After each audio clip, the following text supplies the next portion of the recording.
Hi. ഉം, പണ്ട് ഞാൻ ഒരുപാട് സംസാരിക്കുമായിരുന്നു. ഒരുപാട് സംസാരിക്കുക ഇൻ ദ സെൻസ് ഒറ്റയ്ക്ക് സംസാരിക്കുമായിരുന്നു. If in the case friends ഉണ്ടെങ്കിൽ തന്നെ ഒരുപാട് എനിക്കെപ്പോഴും പറയാൻ കാര്യങ്ങളുണ്ടാവും.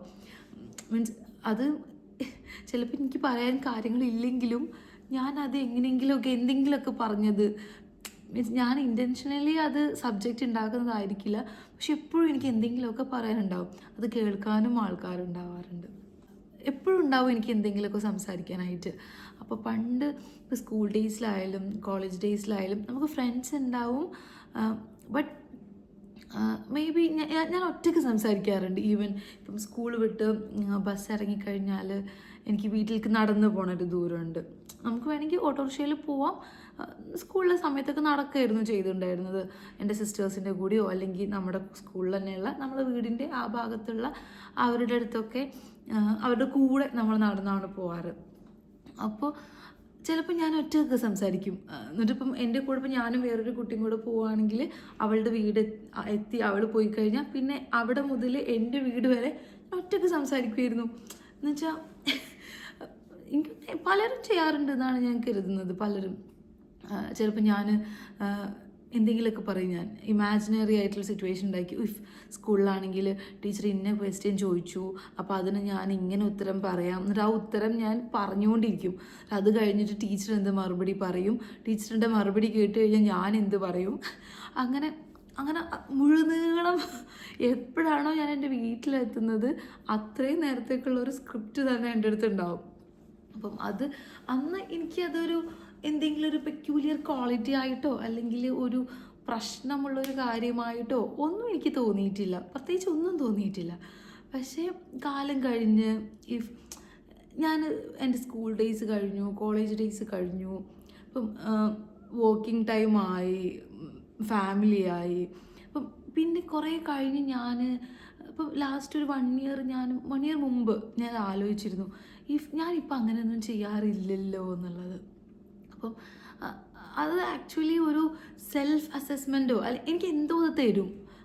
അങ്ങനെ ഞാൻ ചെയ്യുമ്പോൾ എനിക്ക് എന്തോ ഒരു സുഖം കിട്ടാറുണ്ട്. അത് എന്ത് സുഖമാണെന്ന് എനിക്കിപ്പോഴും അറിയില്ല. പക്ഷെ ഇപ്പം ഞാനത് ചെയ്യാറില്ല. അപ്പോൾ അത് ഞാനിങ്ങനെ ആലോചിച്ചു എന്തുകൊണ്ടായിരിക്കും ഞാനിപ്പോൾ അത് ചെയ്യാത്തത്. മേ ബി ഫ്രണ്ട്ഷിപ്സും എനിക്ക് ഒരുപാടുണ്ട്. അതിൽ മെയിൻലി ഫീമെയിൽ ഫ്രണ്ട്ഷിപ്സ് എനിക്ക് വളരെ ജെനുവിൻ ആയിട്ടില്ല. വളരെ കുറച്ച് ആൾക്കാർ എനിക്കുണ്ട്. മേ ബി അതുകൊണ്ടായിരിക്കും എനിക്ക് ഒറ്റയ്ക്ക് സംസാരിക്കേണ്ട ആവശ്യമില്ല, എനിക്ക് അവരോട് സംസാരിക്കാം, അതുകൊണ്ടാവാം. പിന്നെ അതുപോലെ തന്നെ മീൻസ് ഫാമിലി ലൈഫായാലും വളരെയധികം അൽഹംദുലില്ലാ വളരെ നല്ല രീതിയിലുള്ളൊരു ഫാമിലി ലൈഫ് എനിക്കുണ്ട്. അപ്പോൾ മേ ബി അതുകൊണ്ടൊക്കെ ആയിരിക്കാം മേ ബി ഞാനിപ്പോൾ ഒറ്റയ്ക്ക് സംസാരിക്കാത്തതെന്ന് തോന്നാറുണ്ട്. ഇപ്പോൾ ഇതെൻ്റെ വെരി ഫസ്റ്റ് വീഡിയോ ആണ് ആക്ച്വലി. തമാശക്ക് യൂട്യൂബും ഇൻസ്റ്റഗ്രാമിലൊന്നും അല്ലാണ്ട് ഞങ്ങൾക്ക് ഫാമിലിയിൽ ചുമ്മാ വ്ളോഗ് എടുത്തിട്ട് നമ്മൾ ഇടാറുണ്ട്. ഹലോ ഞാൻ അവിടെ പോവാണ് ഇവിടെ പോവാണെന്ന് ഇവിടുത്തെ ഫണ്ണി ആയിട്ട്. അതല്ലാണ്ട് ഫസ്റ്റ് ടൈമാണ് ഞാൻ ഒരു ക്യാമറ ഇങ്ങനെ ഈ ലാൻഡ്സ്കേപ്പ് മോഡൊക്കെ വെച്ച് സംസാരിക്കുന്നത്. അത് വേറെ ഒന്നിനുമല്ല, ഐ വാണ്ട് ടു ചെക്ക് എൻ്റെ അടുത്തുള്ള ആ ഒരു ഒറ്റയ്ക്ക് സംസാരിക്കുന്ന ആ ഒരു ക്യാരക്ടറിസ്റ്റിക് ഫീച്ചർ അതെനിക്ക് പോയോ അതോ ഇപ്പോഴും എൻ്റെ അടുത്ത് ഉണ്ടോ എന്ന് എനിക്കറിയണം. എനിക്ക് സംടൈംസ് എനിക്ക് ഇഷ്ടമാണ് തോന്നും. മീൻസ് ഒറ്റയ്ക്ക് സംസാരിക്കാനൊക്കെ ഇഷ്ടമാണ്. പക്ഷെ അങ്ങനെ ഒറ്റയ്ക്ക് ആവുന്ന സിറ്റുവേഷൻ എനിക്ക് ഉണ്ടായിട്ടില്ല. ഒന്നെങ്കിൽ ആരെങ്കിലും ഫ്രണ്ട്സ് ഉണ്ടാവും, അല്ലെങ്കിൽ ഹസ്ബൻഡ് ഉണ്ടാവും, അല്ലെങ്കിൽ ഒരു കുഞ്ഞുണ്ടാവും, അല്ലെങ്കിൽ വർക്ക് പ്ലേസിലായിരിക്കും. അപ്പം എന്തെങ്കിലുമൊക്കെ ഒരു കാരണം കൊണ്ട് എപ്പോഴും സറൗണ്ടഡ് ബൈ ഗുഡ് പീപ്പിൾ ഉണ്ടാവാറുണ്ട്. ആക്ച്വലി ഞാനതിൽ ഭയങ്കര ലക്കിയാണ് അൽഹംദുലില്ലാ. ബട്ട് എനിക്ക് ചിലപ്പോൾ ഇതുപോലെ ഒറ്റയ്ക്ക് എന്നോട് തന്നെ സംസാരിക്കാൻ തോന്നും, അല്ലെങ്കിൽ ചുമ്മാ എന്തെങ്കിലുമൊക്കെ മീൻസ് എനിക്ക് എന്താണോ ഫീൽ ചെയ്യണത് അത് സംസാരിക്കാൻ തോന്നും. അപ്പം എനിക്ക് തോന്നുന്നു ലാസ്റ്റ് ഇയർ എനിക്ക് ഇതേപോലൊരു ഫീലിംഗ് ഉണ്ടായിരുന്നു. ആ സമയത്ത് ഞാൻ ഇതുപോലെ തന്നെ മീൻസ് ചുമ്മാ ക്ലിപ്സ് എടുത്ത് ഞാനും മീൻസ് എൻ്റെ ഉമ്മ, എൻ്റെ അനിയത്തിമാർ അങ്ങനെയുള്ളൊരു ഫീമെയിൽ ഗ്യാങ് എന്ന രീതിയിലൊരു വാട്സപ്പിലൊരു ഗ്രൂപ്പൊക്കെ ഉണ്ടാക്കി ഞാൻ ചുമ്മാ എന്തെങ്കിലുമൊക്കെ ഇടും, ഉമ്മ ഇടും, അങ്ങനെ എല്ലാവരും ചെറിയ ക്ലിപ്സൊക്കെ ഇടുമായിരുന്നു. പിന്നെ എനിക്ക് അതങ്ങോട്ട് മിസ്സായിപ്പോയി. പിന്നെ ഇപ്പോൾ ലാസ്റ്റ് 2-3 months ബിഫോർ ഞാനിങ്ങനെ ആലോചിച്ചു, ഓക്കെ എന്താ ഞാൻ ഒറ്റയ്ക്ക് സംസാരിക്കാത്തത്, എനിക്ക് എന്തൊക്കെയോ എന്നോട് തന്നെ പറയാനുണ്ടല്ലോ, അങ്ങനെയൊക്കെ ചിന്തിക്കാറുണ്ട്. ബട്ട് എനിക്ക് തോന്നുന്നു ഞാനിപ്പോൾ അതിൻ്റെ ഒരു മീൻസ് എനിക്ക് അതായത് ഇപ്പോൾ ഇത് ഗുഡാണോ ബാഡാണോ എന്ന് എനിക്ക് പറയാൻ പറ്റുന്നില്ല.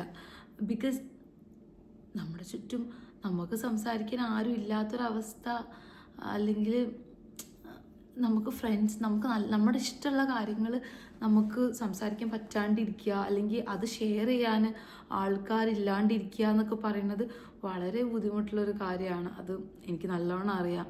അപ്പോൾ ആക്ച്വലി ഞാൻ വളരെ അൽഹംദുലില്ലാ. ബട്ട് സംടൈംസ് നമുക്ക് നമ്മളോട് തന്നെ സംസാരിക്കാം. അതൊരു നല്ലൊരു തെറാപ്പി ആയിരിക്കും എന്ന് തോന്നുന്നു. മീൻസ് എല്ലാവർക്കും അല്ല, എനിക്ക് തോന്നുന്നു എന്നെ പോലെയുള്ള കുറച്ച് ആൾക്കാർക്ക് അത് ആക്ച്വലി ഒരു തെറാപ്പി ആണ്.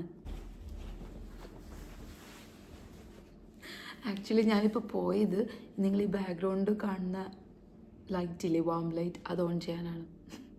ബിക്കോസ് എനിക്ക് എൻ്റെ എന്നെ തന്നെ കാണുമ്പോൾ ഓക്കെ അതൊരു ഏസ്തറ്റിക്സിൻ്റെ കുറവുണ്ടല്ലോ എന്ന് തോന്നി. ബിക്കോസ് ഞാൻ കുറച്ച് ഏസ്തറ്റിക് ഒരു ത്വരയുള്ള ഒരാളാണ്. മോസ്റ്റ്ലി എന്നെ ഏസ്തറ്റിക് അമ്മായി എന്നാണ് ഫാമിലിയിലൊക്കെ ഒരുപാട് പേര് വിളിക്കുക. സോ അപ്പോൾ അത്രയേ ഉള്ളൂ. ചുമ്മാ ഒരു ക്വിക്ക് വീഡിയോ എടുത്ത് നോക്കിയതാണ്. ഹൗ ഇറ്റ് ബിക്കം ഇതെനിക്ക് ഫീൽ ഗുഡായി തോന്നിയാൽ ഐ വിൽ കണ്ടിന്യൂ ദിസ്. അതല്ല എനിക്ക് ഒരു ക്രിഞ്ചായി തോന്നിക്കഴിഞ്ഞാൽ ഈ വീഡിയോ എവിടെയും വരത്തില്ല. എൻ്റെ ഗാലറിയിലുള്ള ഒരുപാട് വീഡിയോസിൽ ഒരു വീഡിയോ ആയി മാറും. Okay, let's see.